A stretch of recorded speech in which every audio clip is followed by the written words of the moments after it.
Good afternoon everyone. So sa video na ito, we will talk about the volume of a solid of revolution. So ito yung second application of definite integral. So since nalaman na natin yung unang application ng definite integrals, which is finding the area of a region in a plane, ngayon naman ay pag-uusapan natin kung paano makuha yung volume of a solid of revolution.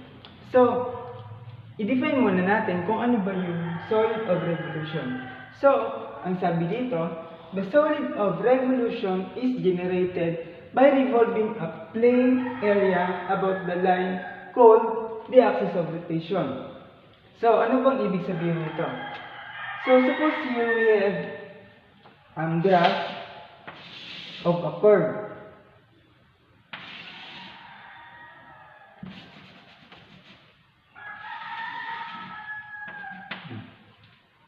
So, ang sabi dito, the solid of revolution is generated by revolving a plane area.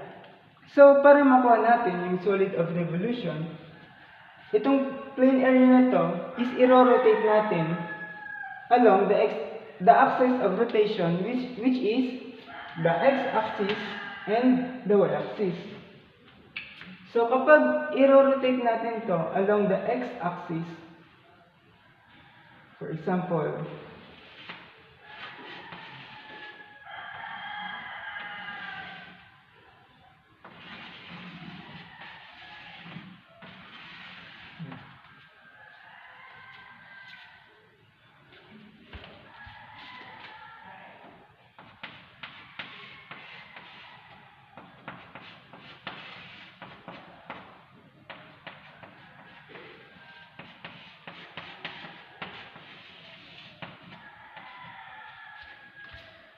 so, ang unang napansin natin when we rotate the plane figure around the x-axis is may nabuo tayong isang solid figure na 3-dimensional.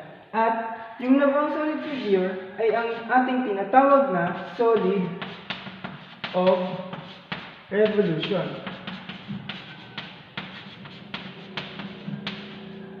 At yung axis kung saan nag-rotate yung plane area ay tinatawag natin itong x-axis at y-axis ay tinatawag natin axis of rotation. So once again, para makuha po natin yung solid of revolution, yung plane area is niro-rotate natin along the x-axis or it could be in the y-axis. So ngayon naman ay i-discuss ko sa inyo ang 3 methods kung paano ma-compute ang volume of a solid of revolution. So, the first method for finding the volume of a solid of a revolution is what we call the disk method. So, when we are in elementary or in high school, we learned how to take the area of some plane figures like the rectangles, squares, or triangles. And we also learn how to take the area of some basic solid shapes like cube, cylinders. But there's another type of solid shapes that is frequently found in calculus, and that is what we call volume of a solid of revolution. So let us recall the parts of definite integral or the parts of the integration. So we have here, of course, the integral sign. And we have the lower limit and the upper limit. So these two are the boundaries or the limits of integration. And inside the integral sign is what we call the integrand. So let's say y, let us put here y. And beside this y is dx. So the y here is a function and the dx is the variable of this function. So Um, let us analyze what are these three. So yung integral sign na to, kung mapapansin nyo, para siyang letter S na naka-stretch out. So ang ibig sabihin nito is to sum. What we are summing up is the product of these two, yung y at saka yung dx. So yung product niya is sinasum natin. So, bakit sinabi natin product ng dalawang ito? So, let us take a look at this graph. Let's say I'm going to find the area from A to B. So, what we are going to add here is the tiny rectangles. So, if I am going to slice this plane figure from small pieces, may mabubuo tayong two-dimensional figure which is the rectangle. At yung sinabi nating product because we are adding here the area of the rectangle which is the height multiplied by the width. Therefore, yung y natin, yung sinasabi nating y dito, is yung height. Yung height. Kasi ito siya. It goes up and down. And yung dx naman is yung width.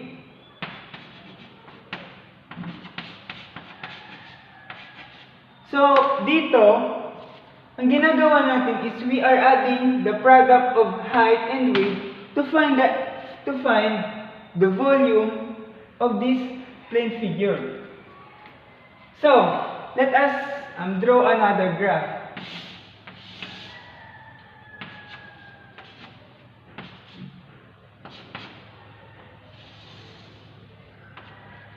So, if I am going to rotate this plane figure, ito yung magiging itsura niya.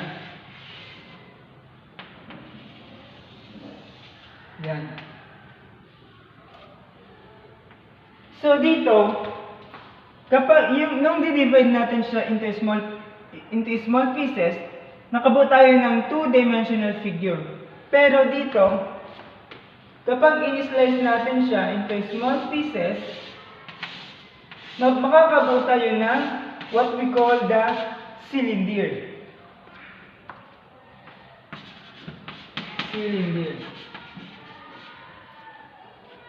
So, itong figure na to is binubuo ng maraming cylinders. Or, so, kumuha tayo dito ng isa. So, for example, dito sa gitna. So, itong gitna na to, ito siya.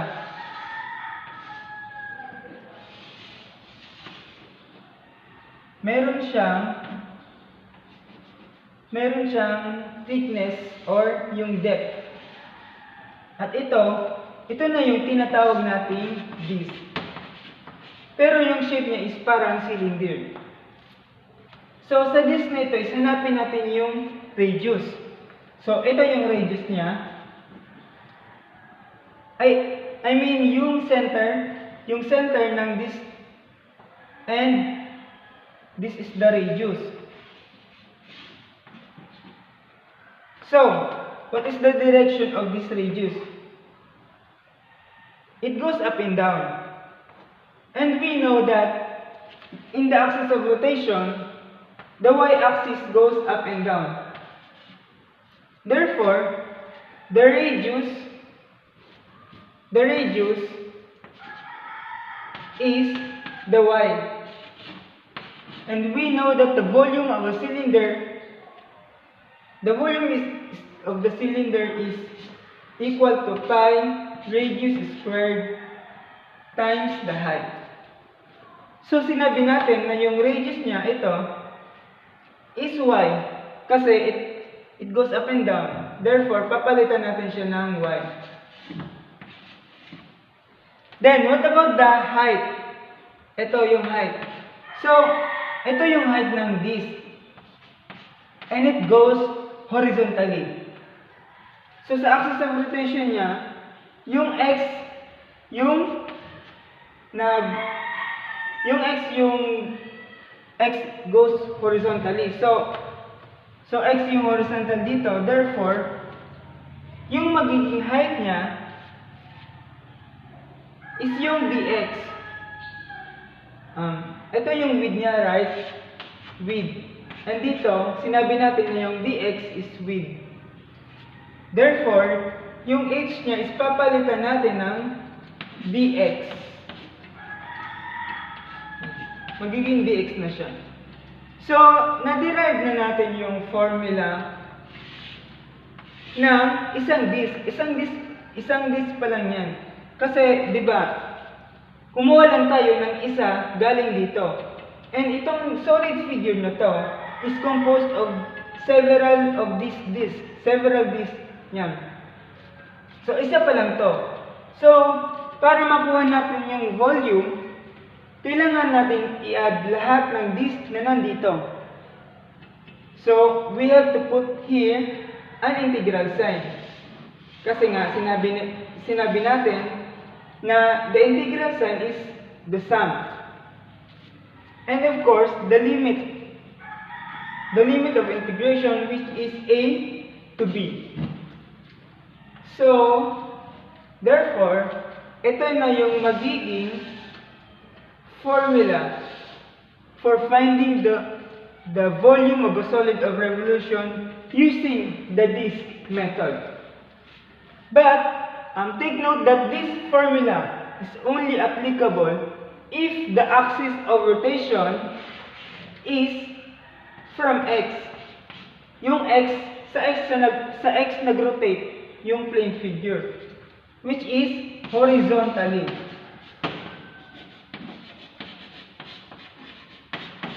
Paano naman kapag nag-rotate ito along the y-axis? So, ganito yon.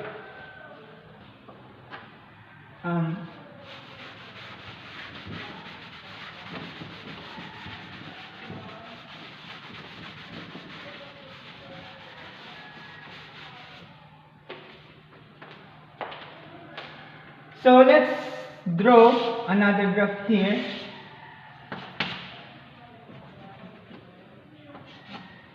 So, kapag sa y-axis siya nag-rotate, ganito yung magiging itsura niya. Yan.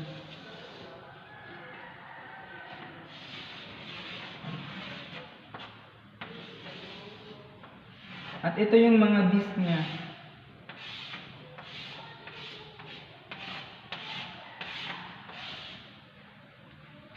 So, ang formula nito is papalitan lang yung y ng x at yung dx ng dy.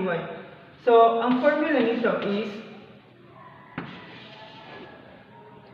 pi x squared dy from a to b. If the axis of rotation is y-axis or vertically. So, yan lamang po. So, again, the formula for finding the volume of a solid of revolution using the disk method. Here, if the axis of rotation is horizontally or the axis of rotation is x, ito yung formula niya. Kapag naman sa y-axis naman siya nag-rotate, ito yung formula niya. Or kapag vertically, yung rotation niya. So, I hope you understand the concept of this method.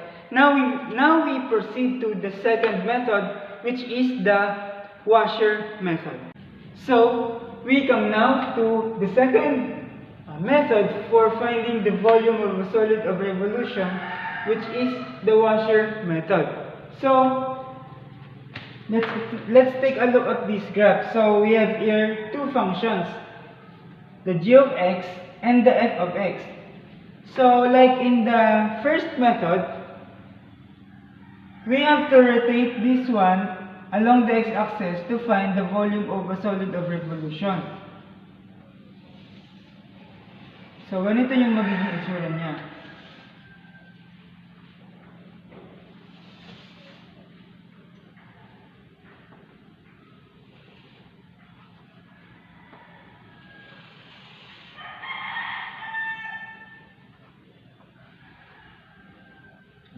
So, yan. So, nung in-slice natin yung solid into small pieces, ang nakuha natin is yung disc. Pero dito, kapag i-divide natin siya into small pieces, makukuha natin ay washer. So, let's put here a vertical triangle.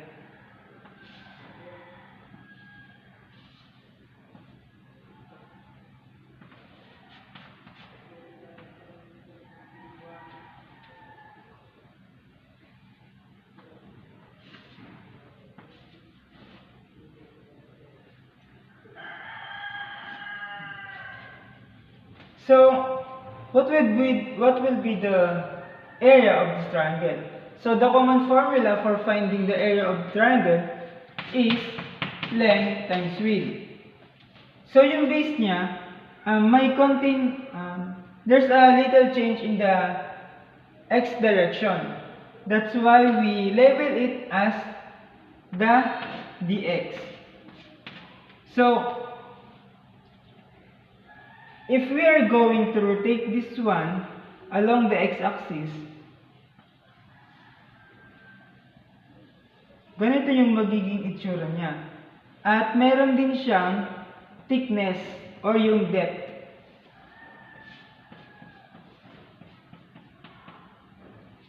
So kung mapapansin nyo, yung washer method ay nagkaroon ng butas sa gitna. Yan. So, nagkaroon ng butas yung washer. Ito na yung tinatawag nating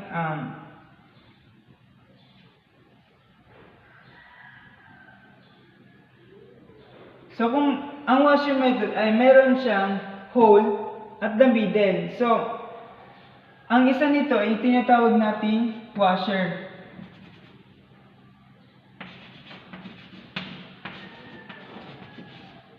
At para makuha natin yung volume ng isang washer, the formula for this is pi times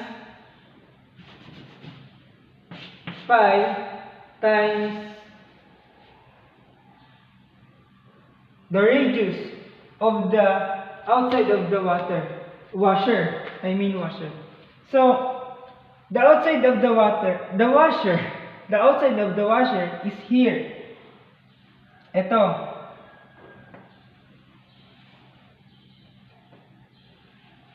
Ito yung radius ng outside of the washer.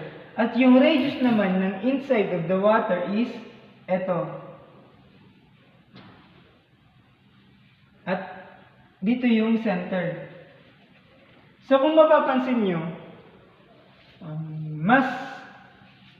mas malawak yung area ng radius ng f at x than g at x. Therefore, we are going to subtract the area of the radius of f at x to g at x. So, pi times the radius outside, the square of the radius outside, minus pi times the radius of the square of the radius inside. And alam natin na yung radius outside, ito. Ito yung area outside. At yung area outside is the f at x.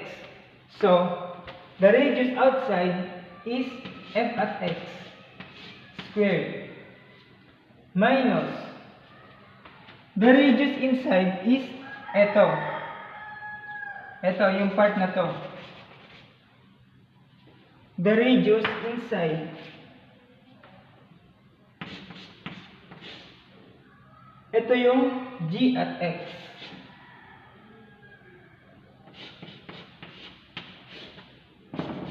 G at X squared.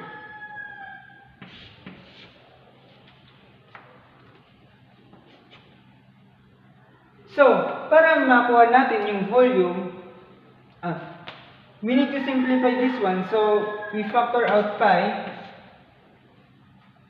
Then, ang magiging equation na is pi times f at x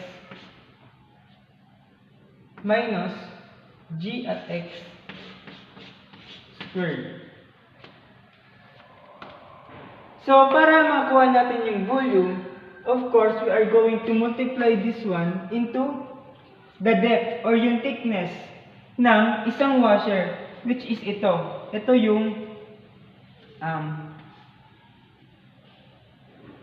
yung thickness, or nilabel natin siya dito as dx. That's why we multiply it by dx.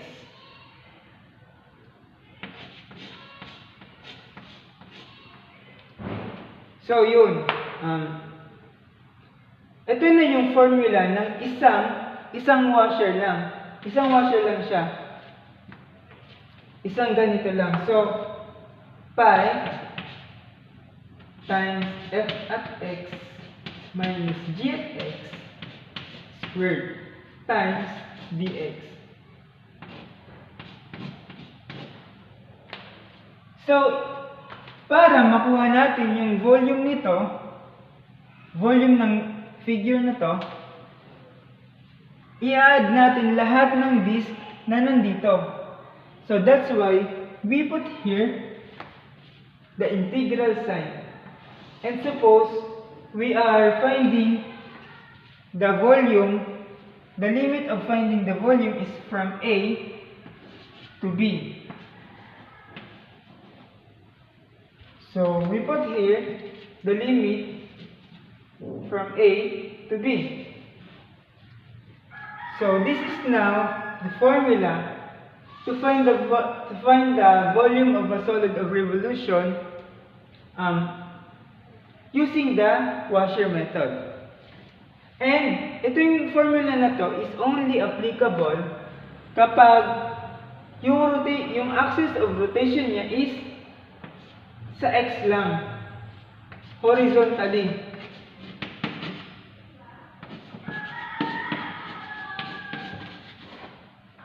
So, paano naman kung yung rotation niya is along the y-axis? So, kung mapapansin nyo dito sa illustration na to, yung graph niya or yung solid figure niya is the axis of rotation is in the y-axis. So, ang formula nito is the integral of pi, by the way, may bracket pala dito kasi multiplication, hiwalay ang equation na to dito sa pi. So, pi times, instead of y, we will be changing it into, instead of x, papalitan natin siya ng y. Y squared minus g at y squared times dy. Instead of dx, papalitan natin siya ng dy from A to B. So, ito na yung formula for washer method if it is vertically or if the axis of rotation is in the y-axis. So, yan lamang po yung so, that's all about the washer method, and I hope that you understand the concept of washer method. So, for the next method, we will be talking about the shell method or the cylindrical method. So, nalaman na natin yung naunang method, which is yung the disk method and the washer method.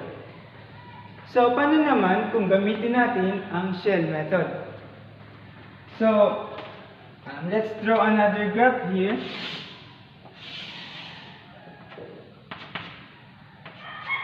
This is x and this is y. So, gaya ng nauna, meron tayong dalawang function.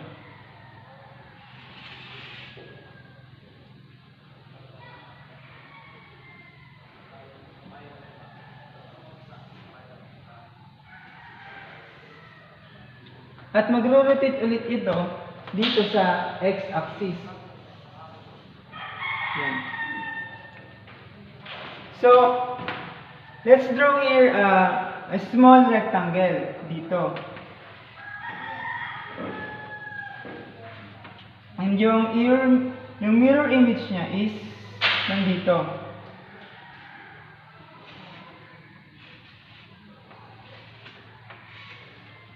So, mapapansin natin dito sa figure nito is makakabuo tayo ng isang cylinder.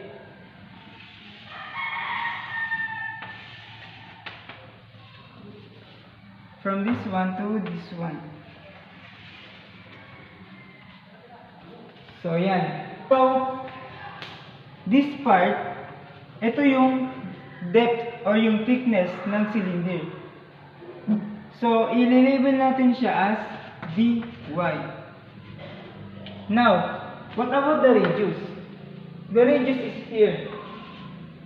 So, it goes up and down. And we all know that the circumference is equal to 2 pi r. 2 pi radius. And the radius here is ito, which is goes up and down. So, yung radius niya is magiging y. Now, what about the height? The height of the cylinder. So, the height will be the x to the right, this one, minus the x to the left. From here to this one. So, let's define the height as h at y. H at y. And let's say that this ito is g at x. At ito naman ay f at x. So, ang magiging formula niya for the height is g at x, f at x minus f at x minus g at x. So, the formula will be 2 pi times the radius, which is y, times the height, which is h at y. And therefore, don't forget the dy, which is the depth or yung thickness, dy. And then, we are going to integrate this one from a to b. This is from a to b. So, isimplify natin, ilalabas natin yung 2 pi. So, ang formula niya is magiging 2 pi times the integration of y, h at y, dy from a to b. So, this is now the formula for the shell method. Ang formula nito is ginagamit lang kapag the axis of rotation is the x-axis.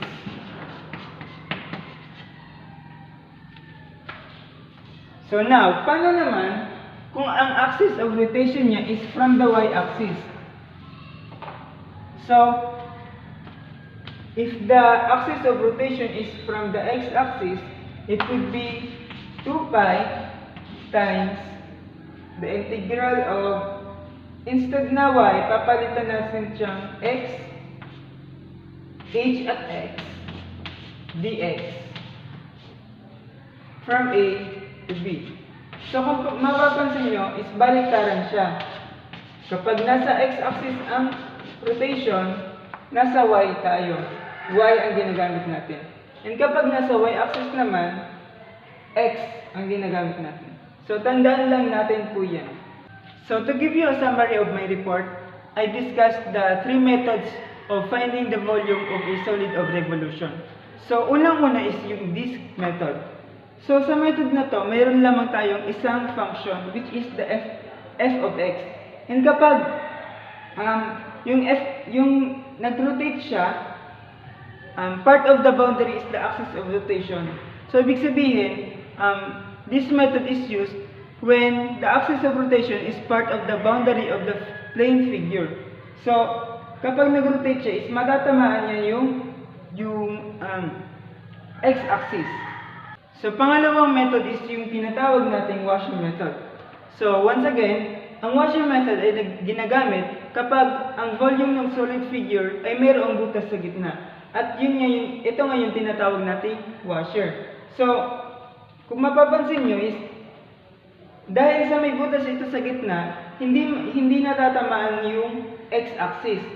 So, ibig sabihin, the washer method is used when the axis of rotation is not part of the boundary of the plane figure. Dito naman sa last method, which is yung shell or cylindrical method, from the word itself, cylinder, ginagamitan ito ng cylinder para makuha yung volume ng solid of a revolution. So dito, mapapansin natin is yung cylinder na nabuo sa loob ng solid figure. At yun yung ginamit para mahanap natin yung area or yung volume ng solid revolution. So, yan lamang po. To better understand my report, my topic, which is the volume of a solid revolution, in the next video, magbibigay sila ng mga sample problems para maintindihan pa natin kung ano yung tatlong